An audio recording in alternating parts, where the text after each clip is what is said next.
How have your conversations been with Gavin? Week to week, as last week I think he had 1 target. He's had a bunch of games with maybe 2 targets. He's a guy who showed last year he can catch the ball. He showed this year he can catch the ball, but he's not maybe seeing it probably as much as he would like to.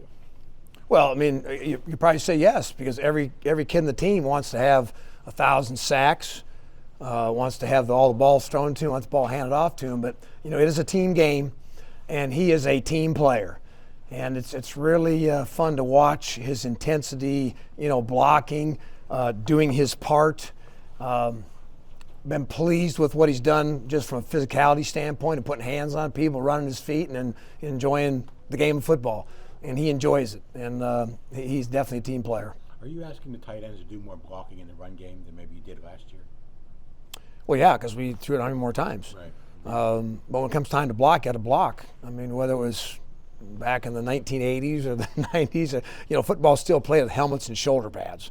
There's still contact sport. So, they are blocking, really pretty good. They're putting their face and hands in there and run their feet, and, you get sore fingers and sore shoulders, and, your neck kind of cringes, but that's staying football. And it's November, so now's the time to really turn it up. I was going to ask, how have you graded them as far as blocking when they're the guys at the point of attack, when the run's coming their way? How have you seen them take on the challenge and focus on their fundamentals to block it right? It's been good. I mean, we, I have my individual period where I've got pass protection and run routes periods, and I got run blocking periods, and I think we've had good footwork. We're putting our helmets on people, putting our nose on people. And again, we're not playing tennis. We're not playing lacrosse. We're not playing soccer. I mean, you actually got to put a body on somebody to move somebody, and we've done that. So, and I'm happy about that progress. I think you were the main recruiter for Izzy coming out of high school, right? Correct. In New York City. New York City. New York City's not always known as a high school football hotbed, but what stood out to you about him? What jumped out to you and said this guy can play at the ACC level? I saw him probably his sophomore year. He was a really good player as a sophomore. Became highly recommended from coach and some other, quote, trainers in the area. Of course, New York City's got how many millions of people, so there's got to be at least one player, when you're there. But so I had to, focus on him early, and he was in a good program at school that, was year-round training, lifted weights. He had good trainers. He ran track. He was fast. He was big. He could cut. He could catch. And so I just, stayed with him real hard. One of those guys you just target early, like this guy's going to be a player. Spend all your time on him. And I spent a lot of time on him, and of course we got him, which I'm glad we have him. But yeah, it's Brooklyn. I mean, whether you're from winning teams, losing teams, I mean, there still are players, places, and it was, I guess, again, help from his coach. Maybe the eye for talent you're trying to watch to project a kid, projected right, and he's a Pitt Panther. Competition like in New York City as far as the teams he was playing against? There are some good programs in New York City, just because I think those coaches devote more time and more energy and train year round. And like I said, there's a lot of people that live there now. Some schools don't have fields, and some do, and some got to travel a mile across town to go practice somewhere. So it's always worth stopping, no matter where you go. And there's a couple kids in that whole area I'm recruiting now in that part of New York now that I think will be good players down the road. So it's just, you just take your area and run with it. You were the guy that was watching Kenny Pickett play baseball, brought him here. You bring Izzy Abanikanda here. Who's the next guy from that area you bring it up? That's a secret. Okay. No, there is always a next. But I think once those kids get here, just kind of what they do when they put their roots in the ground and start to grow, and they become who they become. But it's recruiting never ends. That's for sure. It goes every day. I just wish we had more days on the road. It seems like the NCAA keeps cutting back our time to get out there and evaluate, which makes it that much harder. But right now we got Duke. That's like the next thing. I can't recruit till December, so it's kind of football now. Are you the only coach in America who says, I wish we had more days on the road? Probably. I feel like most guys say the yeah. opposite. I mean, when you're in an evaluation phase to recruit, it's just not watching videotape in your office. I mean, you've got to get out there and see kids, find the kids, watch the kids, get the information. Because nowadays, recruiting has got everybody involved. It's their 7-on-7 coaches, it's their speed coach, it's their trainer, it's their head coach, assistant coach, family. I mean, recruiting involves everybody now.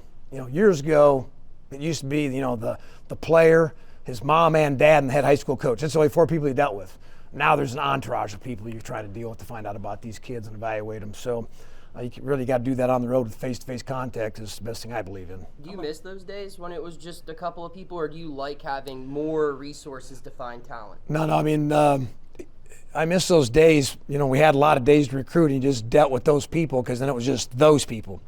Now it's all the people involved, and there's a lot more people because kids are doing all these things in the outside activities. They're doing 7-on-7. They're doing all their, in season with their trainer, doing their, position skills. So there's a lot more people to talk to what they're doing.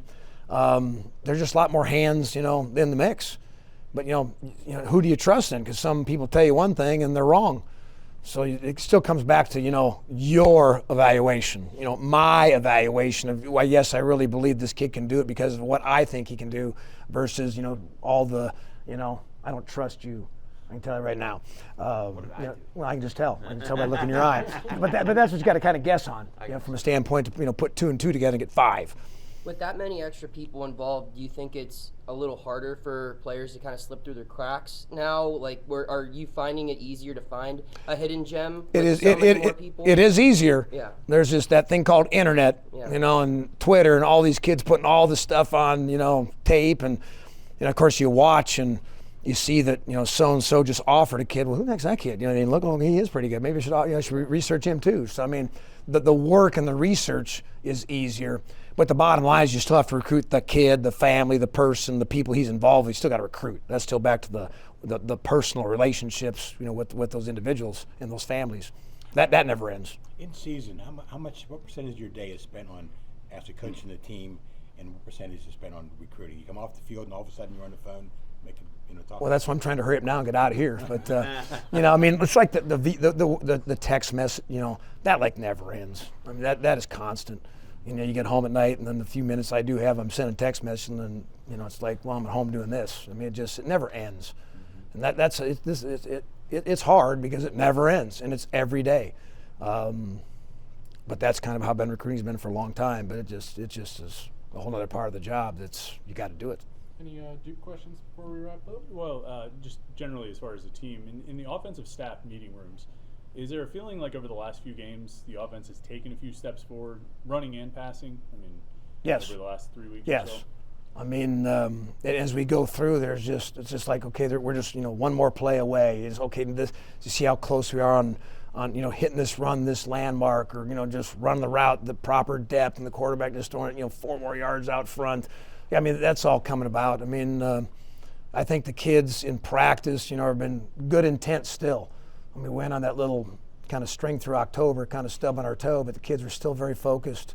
We're into November, playing a good Duke team now that's, coming to town. It's, senior day, last day for these seniors at, our home stadium field. So it's special, but it's no time to slow down. Our kids haven't slowed down.